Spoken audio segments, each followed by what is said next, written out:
It's 2024, it's a brand new year, and it's time to get our finances in order. Time to set those New Year's resolutions, those financial goals that we've often forgotten all about by the time Australia Day rolls around.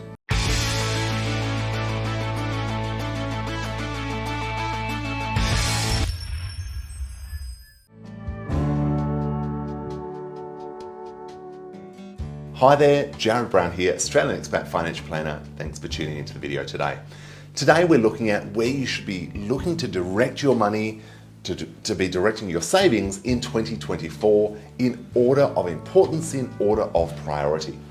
The majority of people in Australia and the US revealed in surveys that their number one goal, particularly when it comes to money, is to save more than last year. But it's not good enough to just save more. Where are we actually putting it, and what are we saving more for? So let's dive into the order of priority in this video. First and foremost, number one is your emergency fund. If you do not have an emergency fund in place, or it's not sufficient, do not invest your money anywhere else until this is resolved. You need to have 3 to 6 months of living expenses inside your emergency fund.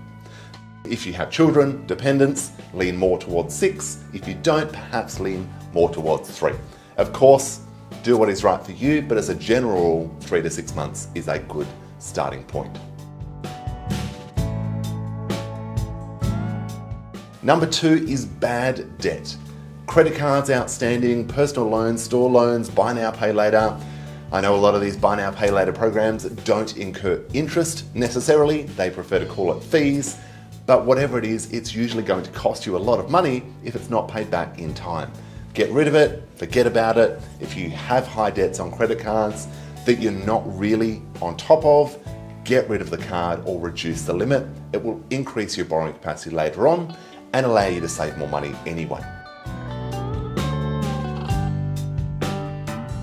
Number 3 is employer matching share schemes, investment schemes, retirement plans.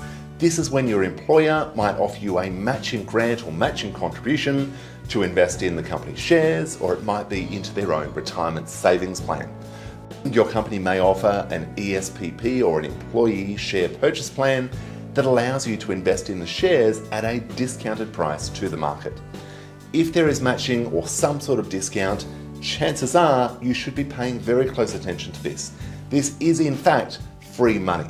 Of course, it doesn't mean that it's risk-free, but it provides a pretty healthy buffer that you should probably be taking advantage of. So speak with your HR, speak with your employer, have a look at if this is an option. Number 4 is tax-deductible investments. Now in Singapore we have a couple, that might be CPF, it might be SRS. We might have other options as well, depending on our tax residency. Of course, do your homework, make sure that we are not actually putting money into something that we're going to need in the short term, because if it's invested, naturally we want to allow time to work its magic. So that's number 4.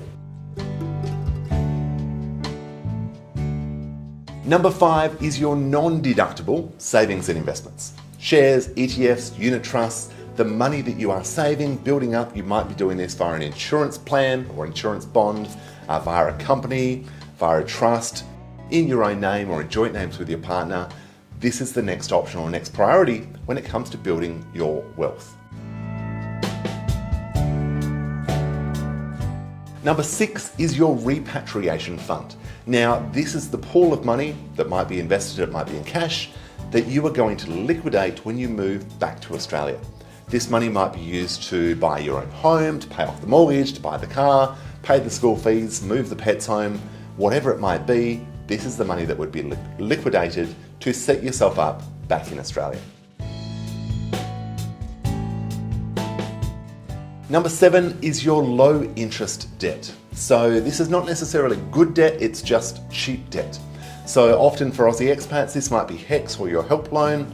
Now these don't actually incur interest per se, but they are indexed at a rate of inflation every year. So if you have a student loan, last year you would have copped the 7.1% increase at the beginning of June. This year in 2024, it'll hopefully be a bit less. But this should be your next priority because at least that money is working for you. The next one to consider is paying down a mortgage or deductible debt back in Australia.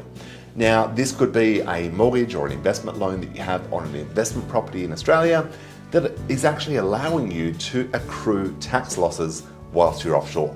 Now, tax losses can be incredibly powerful if you plan to work in Australia again, or if you're looking to sell that property later on, because it will allow you to actually use those losses to pay less tax in future back in Australia.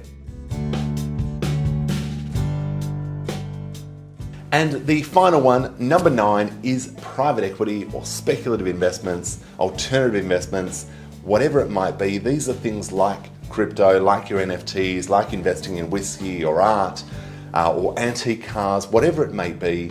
These are the things that we don't need to or want to or shouldn't count on for our retirement or for actually achieving our financial goals. These should be very much viewed as the cream, if you like. If it works, wonderful. If it doesn't, we're not financially distressed or out on the streets. We know that our finances are actually protected. So there you have it, in order of 1 through to 9. Where should you be directing your money in 2024? I hope that it is your best year yet. Drop me a note with any questions. Thank you for tuning in.